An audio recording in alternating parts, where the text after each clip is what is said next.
शुरुआत कर रहे हैं आज हम लोग कक्षा 12वीं के चैप्टर नंबर 3 ह्यूमन रिप्रोडक्शन के लेक्चर नंबर 4 का, जिसमें आज हम लोग मेल रिप्रोडक्टिव सिस्टम में एक्सटर्नल जेनिटेलिया के बारे में पढ़ेंगे और उसके साथ ही हम लोग शुरुआत करेंगे किसका, फीमेल रिप्रोडक्टिव सिस्टम का। इससे पहला जो क्लास था उसमें हम लोग मेनली मेल रिप्रोडक्टिव सिस्टम में स्क्रोटम का स्ट्रक्चर देख चुके थे, ठीक है। टेस्टिकल का स्ट्रक्चर किस तरीके से होता है उसके बारे में देख चुके थे। और उसके बाद मेल रिप्रोडक्टिव सिस्टम में जो एसेसरी ग्लैंड होते हैं, ठीक है, मुख्यतः कितने ग्रंथि थी, 3 ग्रंथि, जिसमें सबसे पहला था आपका शुक्राशय, दूसरा था प्रोस्टेट ग्रंथि और तीसरा था क्या, कॉपर्स ग्लैंड या बल्बो यूरेथ्रल ग्लैंड, उसके बारे में पढ़े थे। और तीनों का जो स्त्राव रहता है किसका किसका, शुक्राशय का, प्रोस्टेट ग्रंथि का और कौन सा था आपका, बल्बो यूरेथ्रल ग्लैंड या कॉपर्स ग्लैंड, तीनों का जो स्त्राव रहता है वो तीनों मिल करके क्या बनाता है आपका सेमिनल फ्लूइड। क्या बनाता है, सेमिनल फ्लूइड। और सेमिनल फ्लूइड और जो सेमनीफेरस ट्यूब्यूल से निकलने वाला है स्पर्म, ठीक है, वो जब दोनों मिल जाता है, क्या क्या बोला हूं मैं आप लोगों को, सेमिनल फ्लूइड, ध्यान दो, सेमिनल फ्लूइड, सेमिनल फ्लूइड जो कहाँ से निकलता है, आपके ग्लैंड से, एसेसरी ग्लैंड से वो निकलता है, प्लस आपका जो स्पर्म है जो कहाँ से निकलता था, सेमनीफेरस ट्यूब्यूल से। ये दोनों जब मिलता है तो इसी को ही हम लोग बोलते हैं क्या, सीमेन या वीर्य, सीमेन बोलते हैं या इसी को हिंदी में क्या बोलते हैं, वीर्य। यहाँ तक क्लियर है कि नहीं, समझ आया कि नहीं। अच्छा, जब कॉपुलेशन का क्रिया होता है, ठीक है, ध्यान से समझो, जब कॉपुलेशन का क्रिया होता है तो जो नर रहता है वो 20 से 30 करोड़, कितना, 20 से 30 करोड़ बोल रहा हूँ ना, स्पर्म स्त्रावित करता है, स्पर्म का इजाकुलेशन करता है, ठीक है, स्पर्म को क्या करता है, डिस्चार्ज करता है। यहाँ तक क्लियर है ना, इजाकुलेशन करता है। और इसमें से केवल 60% शुक्राणु का, ठीक है, 60% जो आपका शुक्राणु है वो समान या आकार और आकृति का होना चाहिए। मतलब 100 का 100% पूरा का पूरा शुक्राणु सही हो ऐसा जरूरी है क्या, नहीं। किसी का हेड बिगड़ सकता है, किसी का टेल, समझ आ रहा है कि नहीं, ठीक है, किसी का मोटिलिटी रेट कम हो सकता है, ठीक है ना। यानी बहुत सारा शुक्राणु में क्या आ सकता है, कमी आ सकता है, दिक्कत आ सकता है, कई मृत शुक्राणु भी उसमें उपस्थित हो सकते हैं। तो 100% है तो 100% का कितना, केवल 60%, कितना, 60% फर्टिलिटी के लिए, किसके लिए, फर्टिलिटी के लिए क्या होता है, आवश्यक होता है, फर्टिलिटी के लिए क्या होता है, आवश्यक। सबसे पहले तो ये दोनों चीज़ों को जानो, सीमेन किसे कहते हैं, ठीक है, जो 3 ग्रंथि था, कितना ग्रंथि, 3 ग्रंथि, एसेसरी ग्लैंड कितना था, 3, याद आया, कौन कौन सा ग्रंथि था, 3 ठोक, शुक्राशय था, प्रोस्टेट ग्रंथि था और बल्बो यूरेथ्रल। तीनों का जो स्त्राव रहता था वो व्हाइटिश कलर का, येलोविश व्हाइटिश कलर का फ्लूइड बनाता था, ठीक है, जिसका पीएच क्या रहता था, क्षारीय, क्या रहता था, क्षारीय। याद आया कि नहीं, सेमिनल वेसाइकल फ्लूइड का क्या था, क्षारीय प्रकृति था, बल्बो यूरेथ्रल का क्या था, क्षारीय प्रकृति था। केवल और केवल प्रोस्टेट ग्रंथि का जो, ध्यान से समझना, फ्लूइड था वो कौन सा प्रकृति का था, हल्का अम्लीय, क्या था, हल्का अम्लीय। तो कुल मिलाकर जो सम निकाले वो क्या था आपका, क्षारीय ही तो था ना, क्लियर है, तो क्षारीय प्रकृति का होता है। अब उसमें सेमनीफेरस ट्यूब्यूल से आया हुआ स्पर्म मिल गया है कहाँ पास, शुक्राशय में, तो उसी को ही हम लोग क्या बोलते हैं, आप सीमेन बोलते हैं। यहाँ तक क्लियर है कि नहीं, समझ आया कि नहीं। मात्रा कितना रहता है सीमेन का, एक बार इजाकुलेशन हुआ तो कितना, 3 से लेकर के 4 ml रहता है, कितना, 3 से 4 ml, क्लियर है ना। कॉपुलेशन के दौरान जब सीमेन का क्या होता है, इजाकुलेशन होता है, ठीक है, जब सीमेन नर के पेनिस से क्या होता है, इजेक्ट होता है, ठीक है, तो कितना मात्रा रहता है, 3 से 4 ml, ठीक है। और 3 से 4 ml में कितना स्पर्म हो सकता है, 20 से 30 करोड़, 20 से 30 करोड़, क्लियर है। पीएच इसका क्षारीय होता है, कितना होता है, 7.3, कितना होता है, 7.3, 7 होता है उदासीन, 7.3 हो गया, मतलब क्या हो गया, क्षारीय हो गया, क्या हो गया, क्षारीय। तो ये होता है क्षारीय प्रकृति का, क्लियर है कि नहीं। तो ये हो गया रिलेटेड जानकारी किससे, सीमेन से। यहाँ तक क्लियर है कि नहीं, समझ आया। अब हम लोग बात करेंगे किसका, एक्सटर्नल जेनिटेलिया का, किसका, एक्सटर्नल जेनिटेलिया का, बाह्य जनन अंग, एक्सटर्नल जेनिटेलिया, बाह्य जनन अंग, ठीक है। हम लोग अभी आंतरिक जनन अंग के बारे में पढ़ रहे थे, जिसमें मेनली हम लोग पढ़ रहे थे किसके बारे में, टेस्टिकल के बारे में, पूरा उसका स्ट्रक्चर हो गया था। एक्सटर्नल जेनिटेलियम तुम लोग एक पार्ट कवर कर चुके हो, स्क्रोटम का, सबसे पहले तो वही पढ़ा दिया था, ठीक है ना, स्क्रोटम के बारे में पढ़ चुके थे। दूसरा एक्सटर्नल जेनिटेलिया है आपका क्या, पेनिस, जिसको हिंदी में बोलते हैं शिश्न, क्या बोलते हैं, शिश्न। यहाँ तक क्लियर है कि नहीं, पेनिस के बारे में पढ़ेंगे। तीसरा जो एक्सटर्नल जेनिटेलिया का पार्ट है वो है आपका यूरेथ्रा, पेनिस का ही पार्ट है वो, यूरेथ्रा अलग से नहीं पढ़ाया जाता, पेनिस में ही उसको क्या कर दिया जाएगा, कवर कर दिया जाएगा। यहाँ तक क्लियर है कि नहीं। तो हम लोग अब मेनली पढ़ेंगे स्ट्रक्चर किसका, पेनिस का। यहाँ तक क्लियर है, समझ आया कि नहीं, ठीक है। अब जो पेनिस रहता है, ध्यान से समझना, ठीक है। अब पेनिस के बारे में हम लोग पूरा डिटेल अध्ययन करेंगे। पेनिस जो रहता है उसमें क्या है, आपका जनन मार्ग भी है और मूत्र मार्ग भी है, क्या है वो, जनन मार्ग भी है और मूत्र मार्ग भी है। सबसे पहले तो ये जानना है, यह एक मांसल और नलिकाकार अंग होता है। मांसल और क्या होता है, नलिकाकार अंग होता है। यहाँ तक क्लियर है कि नहीं। और इसका जो शीर्ष भाग होता है, ठीक है, पेनिस का जो शीर्ष भाग है वो क्या होता है, फूला हुआ होता है।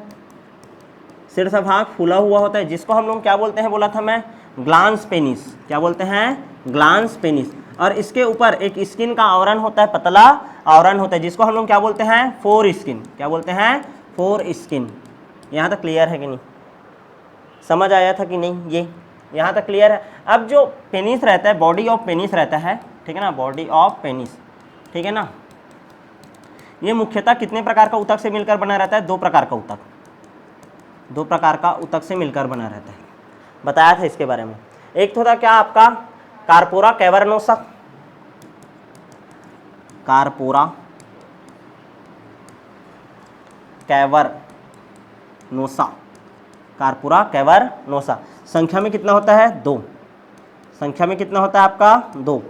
और दूसरा होता है क्या, कार्पस स्पॉन्जियोसम, स्पॉन्जियोसम। संख्या में कितना होता है, केवल 1। क्लियर है, संख्या में केवल इसका मात्रा कितना, 2, और ये संख्या में कितना होता है, 1। जैसे कि कोई एक नर है, ध्यान समझना, नर है, ये ऐसा साइड में खड़ा है, तो ये मान लो पेनिस है, ठीक है ना, पेनिस है, तो ये ऊपर वाला सरफेस क्या कहलाएगा, डॉर्सल सरफेस, और नीचे वाला सरफेस क्या कहलाएगा आपका, वेंट्रल। सामने वाला पोर्शन क्या कहलाएगा, एंटीरियर। क्या कहलाएगा, एंटीरियर। अब ध्यान से समझना, ये जो ध्यान से समझना, ये मान लो बॉडी ऑफ पेनिस है, तो ये वाला जो सरफेस है ऊपर वाला, क्लियर है ना, तो ये सरफेस जो रहता है कार्पस कैवर्नोसा का, वो क्या रहता है, डॉर्सल सरफेस होता है। कौन सा सरफेस होता है, डॉर्सल। क्लियर है। और कार्पस स्पॉन्जियोसम का यदि आप लोग स्ट्रक्चर देखोगे ना, तो वो होता है मिड वेंट्रल एंटीरियर। एंटीरियर में मतलब ऐसा सामने की साइड रहेगा। यदि ध्यान से समझना, ये पेनिस का यदि स्ट्रक्चर बना रहे हैं ना, पेनिस का जो अग्रभाग रहता है वो हल्का सा क्या रहता है, ऐसा फूला हुआ रहता है। अब इसके बाद हम लोग इसमें क्या पढ़े हैं कि 2 ऊतक रहता है। कितना ऊतक रहता है, 2। तो जैसे पहला वाला ऊतक है, ध्यान देना, पहला वाला ऊतक है, तो ये तो हो गया पहला वाला ऊतक, ठीक है। संख्या में कितना है, केवल ये 2, ये हो गया। और कौन से सरफेस में है ऐसा, डॉर्सल सरफेस में। यहाँ तक क्लियर है, ये ऐसे आगे बढ़ा है ना। इसके बाद जो दूसरा ऊतक है, ठीक है ना, दूसरा ऊतक ये ऐसा है पूरा, और संख्या में टोटल कितना है, ये 1 है। क्या है, ये 1 ही है। यहाँ तक क्लियर है कि नहीं। ये कितना है, 2, और ये कितना है, 1। अच्छा, और ये देखो एंटीरियर साइड है ज़्यादा, और कहाँ है, मिड में है। कहाँ है, मिड में। और हल्का सा नीचे में कौन सा साइड है, वेंट्रल में है। तो मिड वेंट्रल एंटीरियर साइड, क्या बोलोगे, मिड वेंट्रल एंटीरियर साइड। इसका डायग्राम से अच्छा से समझ आएगा ना, ध्यान दो। क्या हो जाएगा, मिड वेंट्रल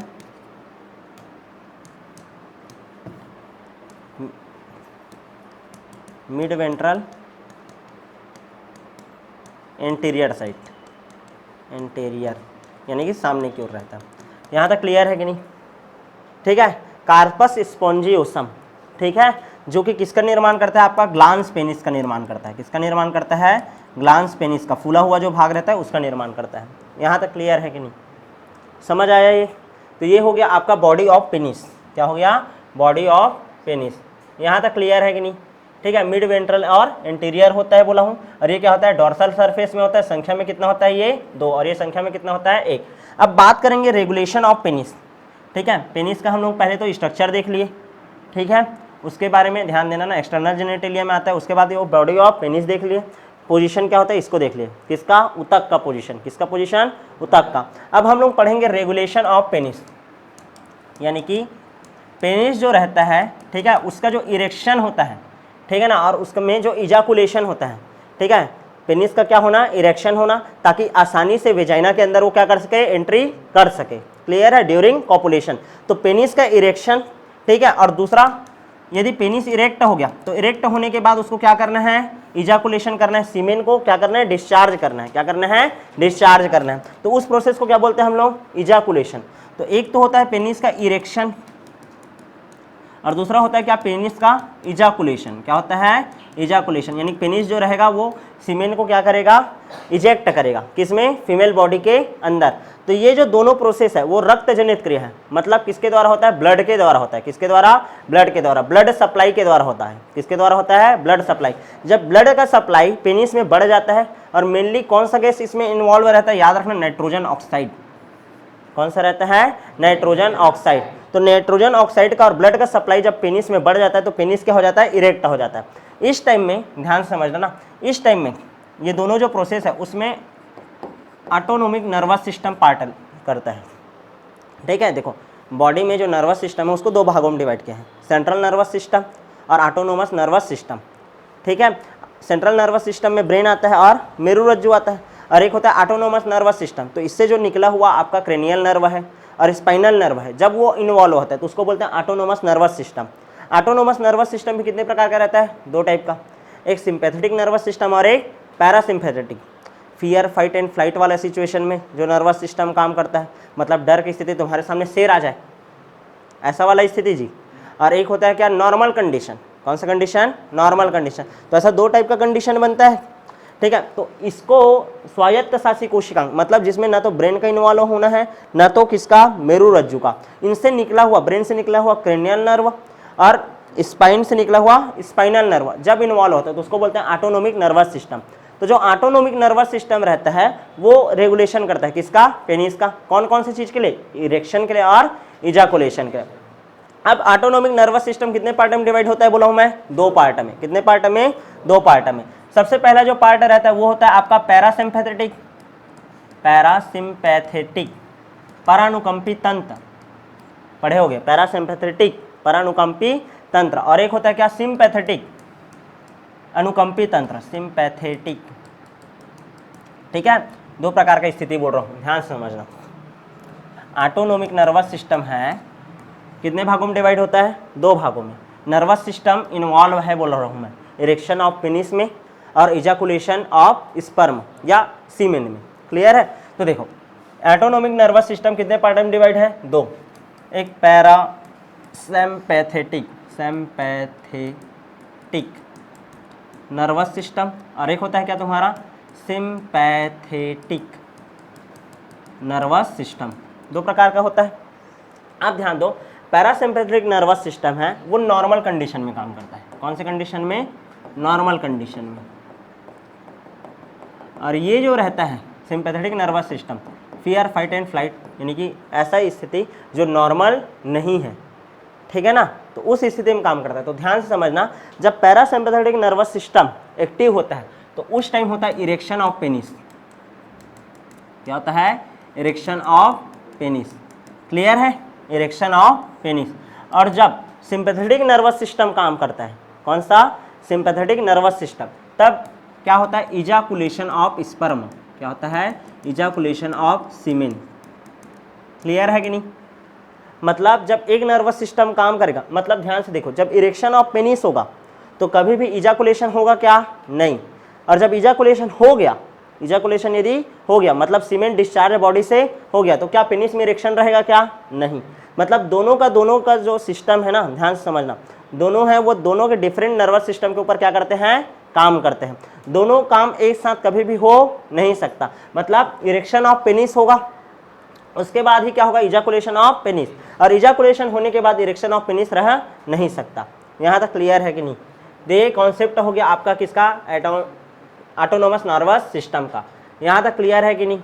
तो इरेक्शन ऑफ पेनिस कैसे होता है करके क्वेश्चन आएगा, तो क्या होगा, जब इरेक्शन ऑफ पेनिस होना रहता है, ठीक है, तो इरेक्शन ऑफ पेनिस में, ठीक है, नाइट्रोजन ऑक्साइड की मात्रा, ठीक है, पेनिस के ब्लड वेसल्स में क्या हो जाता है, बढ़ जाता है, जिससे जितना भी उसमें ब्लड वेसल्स रहता है वो क्या हो जाता है, फुल हो जाता है, और पेनिस क्या हो जाता है, इरेक्ट हो जाता है। इस टाइम में पैरासिम्पैथेटिक नर्वस सिस्टम क्या करता है, काम करता है।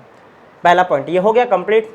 उसके बाद इजाकुलेशन, यह किसके द्वारा काम, यहाँ इसमें सिंपैथेटिक नर्वस सिस्टम इन्वॉल्व होता है, ठीक है। इसके कारण वास डिफरेंसिया और सेमिनल वेसिकल में, वास डिफरेंस याद आया, ठीक है, ये ऐसा बना था, यहाँ से यहाँ क्या था, एपिडाइडमिस था, फिर यहाँ से ऐसा निकला था, ये नली था क्या, वास डिफरेंस, और वास डिफरेंस फिर आगे जाता था, क्या बनाता था, एम्पुला।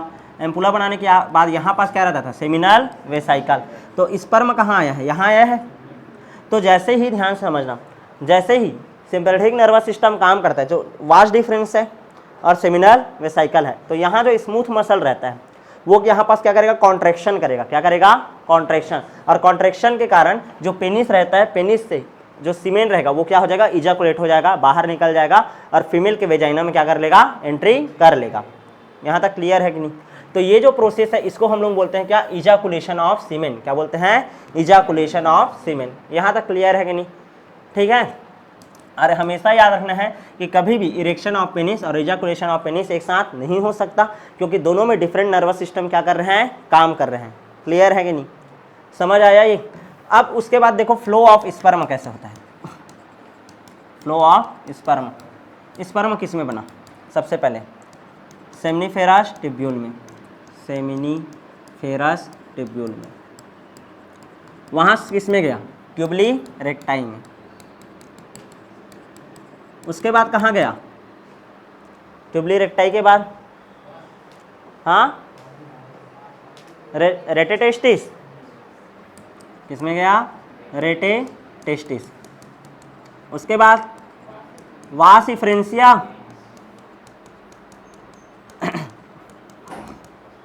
उसके बाद किस में गया, एपिडाइडमिस। उसके बाद किस में गया, वास डिफरेंस। वास डिफरेंशियस किस में आगे बढ़ा, seminal vesicle, seminal vesicle. Seminal vesicle से फिर आगे किस में बढ़ा, इजाकुलेटरी डक्ट, इजाकुलेटरी डक्ट। और इजाकुलेटरी डक्ट से फिर किस में आ गया था, यूरोजेनिटल डक्ट। और सबसे लास्ट में यूरेथ्रा द्वारा क्या हो गया, वो ओपन हो गया। यूरेथ्रल मीटस बोलते हैं। क्या बोलते हैं, यूरेथ्रल मीटस। जो छिद्र रहता है यूरेथ्रा में, ठीक है, उसको बोलते हैं क्या, यूरेथ्रल मीटस। यहाँ तक क्लियर है कि नहीं।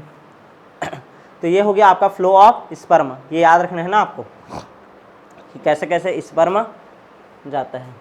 क्लियर, जल्दी जल्दी हो गया, मिटा दूँ, आगे बढ़ते हैं, ठीक है। अब नेक्स्ट जो एक्सटर्नल जेनेटेलिया में मैं कितना बोला था, 3।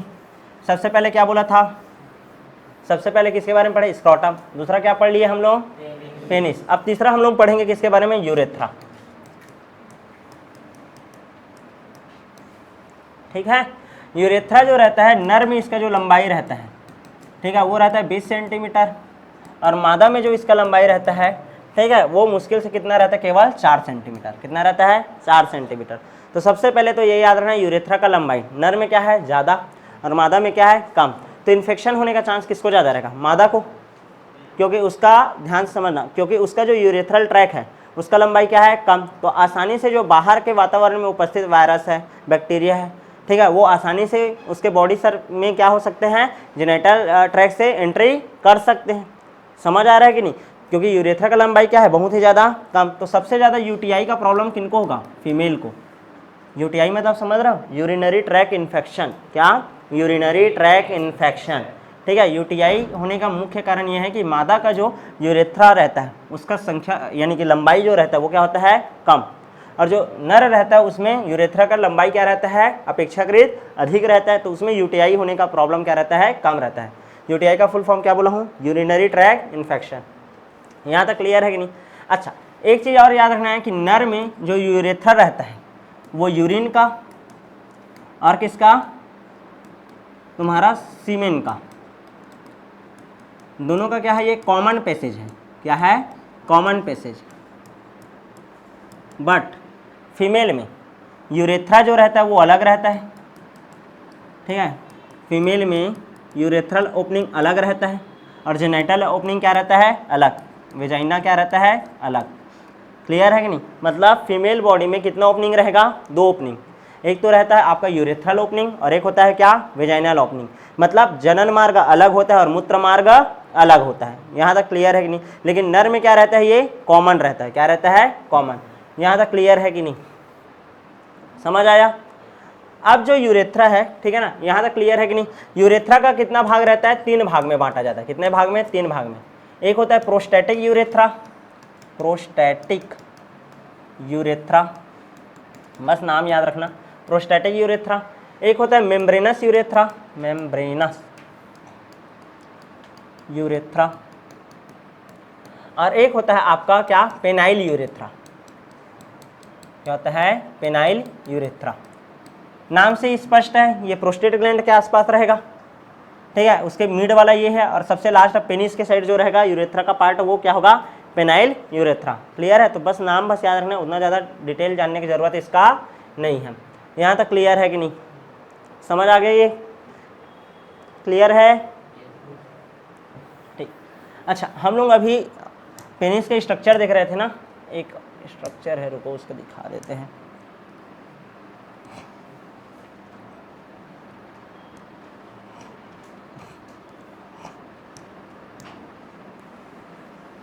देखो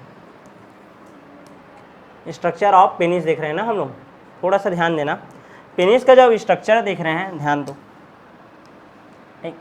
पेनिस के स्ट्रक्चर में देखो ये वाला जो है, ठीक है ना, ये जो दो ठोक बना है ना, ये है क्या आपका, ध्यान देना, कार्पस कैवर्नोसा। ये वाला कौन सा है, कार्पस कैवर्नोसा। देखो संख्या में कितना है, ये 2। ये वाला जो ड्रॉ किया हूँ वो असल में ये है, मतलब देखो ये पोजीशन है, ये डॉर्सल पोजीशन है, और ये कौन सा है, वेंट्रल। तो ध्यान से देखना, बॉडी ऑफ पेनिस ऐसा है, इसको ऐसे सामने से ऐसा फ्रंट व्यू दिखाया है ये वाला, तो ये कौन सा फेज हो गया, डॉर्सल, और ये वाला नीचे क्या हो गया, वेंट्रल। क्या हो गया, वेंट्रल। अब ये जो दोनों हैं ये यहाँ पास दिखाया है ये, और एक जो यहाँ पास रहता है कार्पस स्पॉन्जियोसम, जो कि ग्लांस पेनिस का क्या करता है, निर्माण करता है, ठीक है। वो है कितना है, सिंगल है, और ये क्या होता है आपका, एक जोड़ा रहता है, ये बताया हूँ मैं। उसके बाद देखो ये जो रहता है ये वाला, ये है क्या आपका, यूरेथ्रा। क्या है, यूरेथ्रा, यूरोजेनाइटल ट्रैक्ट। यहाँ तक क्लियर है कि नहीं, ठीक है। अच्छा, पोजीशन देखो कार्पस स्पॉन्जियोसम का, मिड वेंट्रल इंटीरियर, मिड में है, वेंट्रल साइड है, और सामने में है तो इंटीरियर। क्या है, इंटीरियर। और इसका पोजीशन क्या बोला था, डॉर्सल। कौन सा पोजीशन होता है, डॉर्सल, ठीक है। यहाँ तक समझ आया कि नहीं। तो ये कंप्लीट स्ट्रक्चर हो गया किसका, पेनिस का, ठीक है। तो इस तरीके से हम लोगों ने मेल रिप्रोडक्टिव सिस्टम जो था उसको पिछले 3 लेक्चरों में क्या कर लिया, कवर। अब जब हम लोग अब शुरुआत करेंगे किसके बारे में, फीमेल रिप्रोडक्टिव सिस्टम। किसके बारे में पढ़ेंगे, फीमेल रिप्रोडक्टिव सिस्टम। तो हेडिंग डालो आप लोग, फीमेल रिप्रोडक्टिव सिस्टम।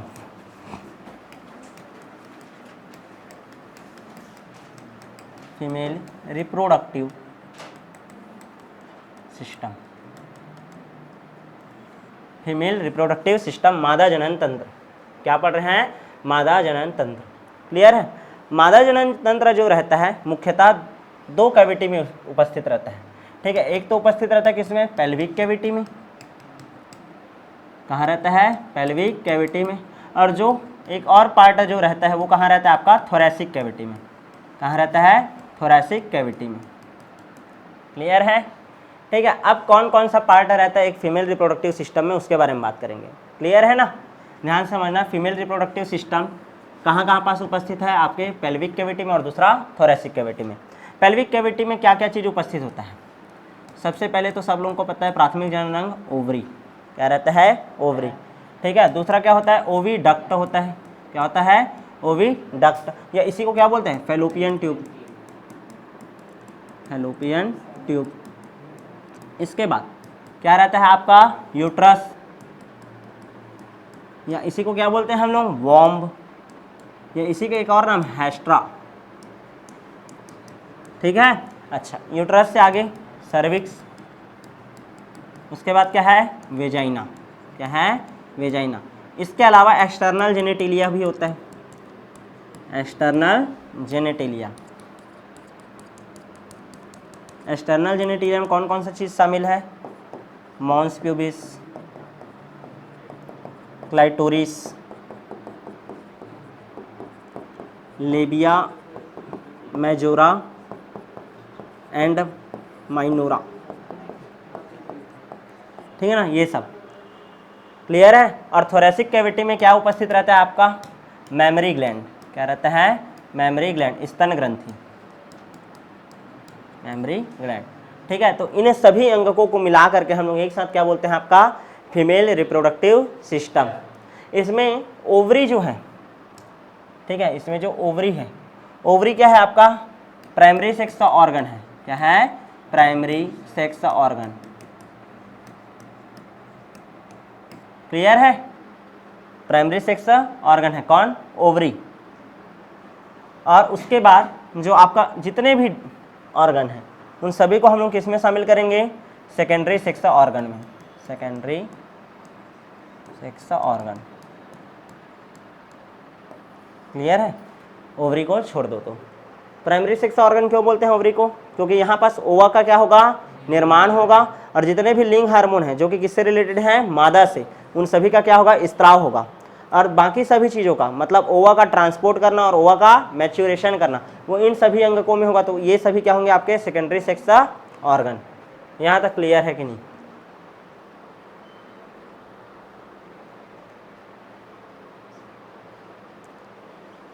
हो गया?